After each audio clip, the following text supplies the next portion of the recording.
para oferecer uma contribuição a esse estudo. É algo que a gente não vai falar em termos de coisas absolutamente irretorquíveis. A única coisa que eu peço é que vocês simplesmente deixem de acreditar. Porém, use os neurônios para pesar aquilo que a gente vai falar. Sem acreditar.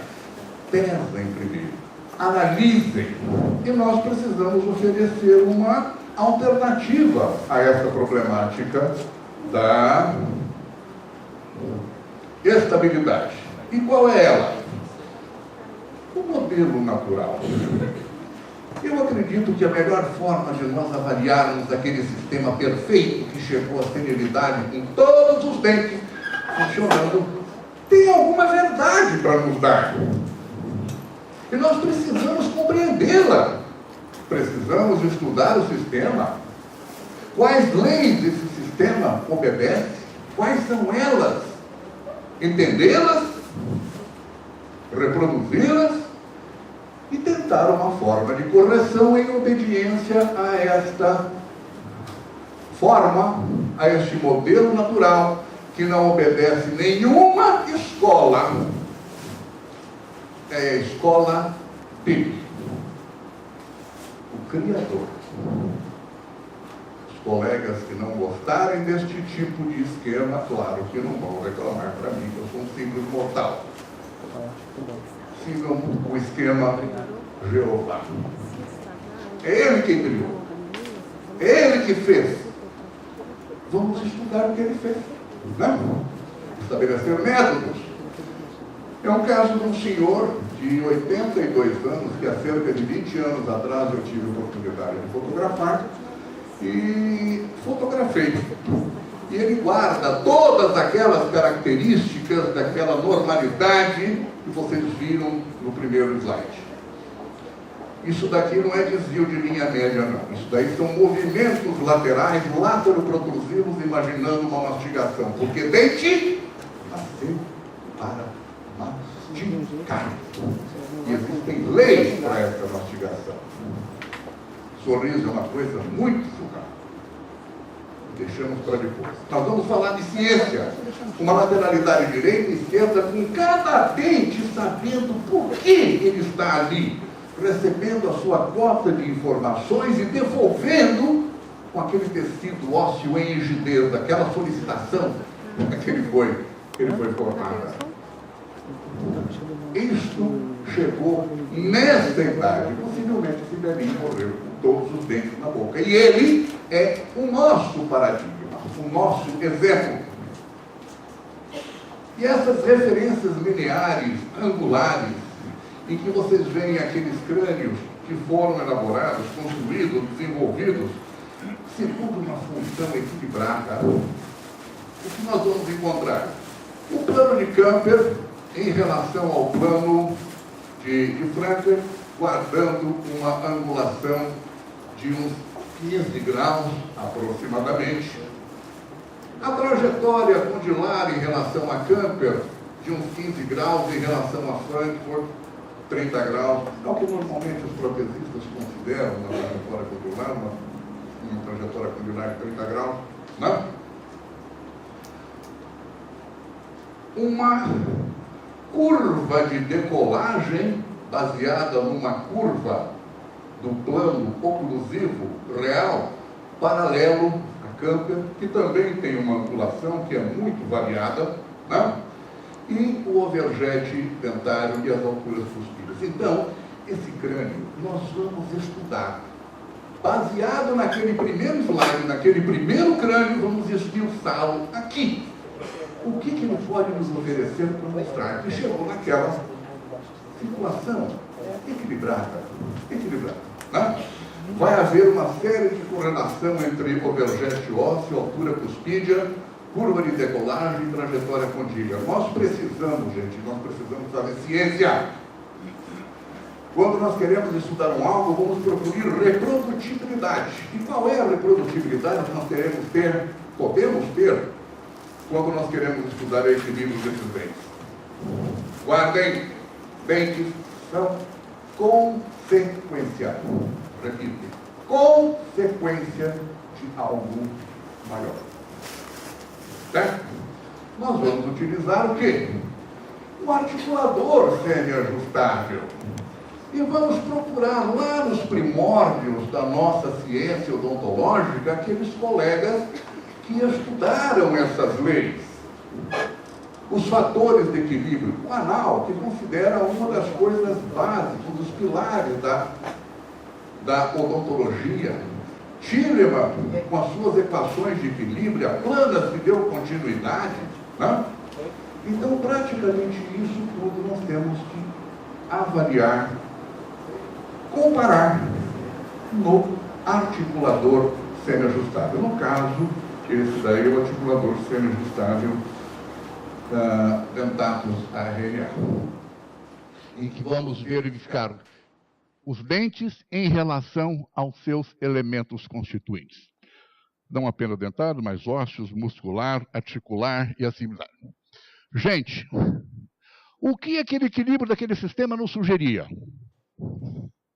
Hanau nos expôs umas leis e Tillemann estabeleceu uma equação. Uma equação. De tal forma que a trajetória condilha e a altura cuspídea no numerador tem no denominador a situação do plano oclusal, curva de decolagem e trajetória dos incisivos. Para que haja equilíbrio, para que não haja necessidade de contenção, esses elementos precisam ser identificados, quantificados e trabalhados. A qualquer alteração que nós tivermos no denominador, nós vamos ter, consequentemente, uma alteração no numerador. Não é? E como é que nós analisamos? O porquê o plano oclusivo está tão relacionado a uma trajetória condilar? Vamos voltar àquelas informações que vocês tiveram no período de graduação e vamos fazer esse tipo de montagem que seria para uma prótese total e nós vamos ter uma consciência bastante clara do que vem a ser essa formação de um plano oclusivo real. Ele aparece como se foram duas aquelas sapato de cavalo, como é que é? Ferraduras de cavalo, certo? Que se deslocam entre si. Ou seja, essas ferraduras, esses hemiarcos foram forjados em virtude da função a que esse elemento foi submetido, com determinadas características de angulação. Ora, qualquer movimento para lá, para cá, anterior, posterior, essas placas não permitem qualquer tipo de afastamento. Porém, se vocês alterarem a guia condilar, vocês vão perceber que essas placas não vão se tornar mais homogêneas, uniformes, mostrando para o aluno que, de fato, esse plano oclusivo guarda íntima relação com essa trajetória condilar que lhe deu origem. Ela é subalterna. Então, gente, nós precisamos analisar o plano oclusivo sobre uma outra ótica da sua relação com a trajetória condilar. E não aceitar simplesmente uma projeção numa radiografia lateral que praticamente não nos dizem nada. Volta. Então, gente, para nós podermos avaliar todas aquelas questões de equilíbrio, o articulador, de fato, é uma coisa importante. Não que o tratamento que vocês vão fazer, necessariamente vão ter que lançar mão desses articuladores. Não é, certo? Este daqui, ó, para facilitar o entendimento, é o plano oclusal real, é aquele formado em função da trajetória condilar. E este aqui já é o plano oclusal que diríamos virtual, porque começaram a aparecer aquelas alturas cuspídeas, né, formando um ângulo de escape, correto? E que tem íntima relação com a altura cuspídea e a trajetória condília. E quais são essas leis? Muito sucintamente. A primeira lei está dizendo que uma mínima variação na trajetória condilar provoca uma adaptação no plano oclusal. Ou seja, quanto mais obtuso for esta trajetória, mais alta vai ser esta curva de decolagem. É uma coisa que vocês podem reproduzir à saciedade. Uma segunda lei, a uma maior altura cuspídea corresponde maior curva de decolagem. À medida que a oclusão vai acontecendo, o plano oclusal virtual vai se desgastando e aproximando-se gradativamente do plano oclusal real, né? E a terceira lei, o overjet e o overbite estão em função das alturas cuspídeas e das trajetórias condilares. Eu tenho bastante ciência que para vocês metabolizarem bem esses elementos e essa inter-relação demora um pouquinho de tempo e eu precisaria me estender um pouco mais. Porém, a coisa de relevante que eu preciso passar para vocês me obrigam a deixar por enquanto isso. Mas apenas para sedimentar a posição. Nós procuramos equilíbrio, não é de uma maneira, uma brincadeira. Nós estamos sedimentados, sim, em ciência, em leis, em reprodutibilidade, a exaustão. A exaustão. Então, quando nós terminamos um caso, por exemplo, aqui vocês estão vendo marcada os dentes afastados numa desoclusão, como se fora uma oclusão com plano oclusivo virtual, e o plano real, que seria aquele orientado pelas pistas em posição. Isto quando, ao término do tratamento, a forma e situação do plano oclusivo não estavam de acordo com as trajetórias condilares e todos os demais elementos. Então, entra em ação as pistas indiretas planas para produzir o quê? A egressão